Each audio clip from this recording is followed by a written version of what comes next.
வணக்கம் அன்பிற்கினிய சிறுகதை நேசர்களே. இன்றைய சிறுகதை நேரம் பகுதியினிலே நாம் எழுத்தாளர் ராஜேஷ் குமார் அவர்கள் எழுதிய நிழலின் நிழல் என்கின்ற ஒரு சிறுகதையினை காண இருக்கின்றோம். 2002 எழுதப்பட்ட இந்த கதை உங்களுடைய பார்வைக்கு. நிழலின் நிழல், திருவாளர் ராஜேஷ் குமார் அவர்கள். அமெரிக்காவில் நியூ ஜெர்சி வால்பேக் டவுன்ஷிப் காலை 11 மணி. வீட்டுக்கு வெளியே கோலப்பொடி உதிர்கின்ற தினசில் பனி லேசாக தூறிக்கொண்டிருந்தது. ஒர்க் அட் ஹோம் அசைன்மெண்ட்டுக்கு கட்டுப்பட்டு அந்த அதிநவீன சின்டாக்சியா கம்ப்யூட்டருக்கு முன்பாய் அமர்ந்திருந்தான் ரோஹித். 27 வயது, கிட்டத்தட்ட 6 அடி உயரம், சிரத்தையாய் ட்ரிம் செய்யப்பட்ட தாடி, மீசை, லேசாக ஒரு தமிழ் பட ஹீரோவை ஞாபகத்துக்கு கொண்டு வருகின்ற ஒரு முகம். ஒரு கஸ்டமரோட சேட்டிங்கில் இருந்த ரோஹித் அதை முடித்து கொண்டு ஃப்ளாஸ்கில் இருந்து சூடான கருப்பு காஃபியை கண்ணாடி டம்ளருக்கு மாற்ற முயன்ற அந்த வினாடி வாசலில் இருந்த காலிங் பெல் ஒரு மியூசிக் நோட்டை காற்றில் சிதறடித்தது. இந்த நேரத்தில் யாரு? ஃப்ளாஸ்கை தள்ளி வைத்துவிட்டு எழுந்து போய் கதவை திறந்தான்.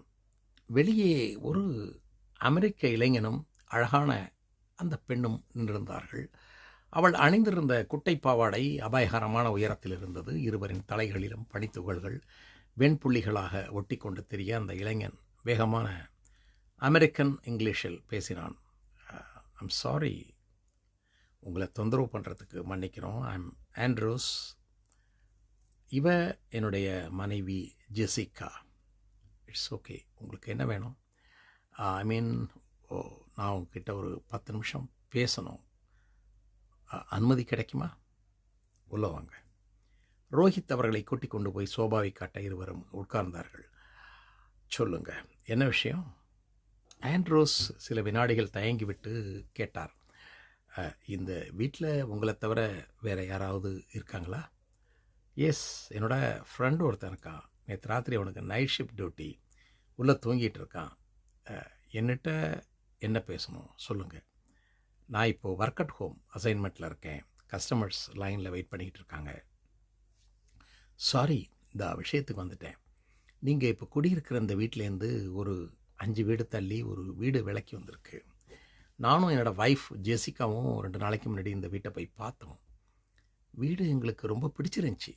ஆனால் அந்த ஏரியாவில் கொஞ்சம் திருட்டு பயம் அதிகம் அப்படின்னு சொல்கிறாங்க. அவங்க அப்படி சொன்னது உண்மையா பொய்யா அப்படின்னு தெரிஞ்சுக்கிறதுக்காகத்தான் வந்தோம்.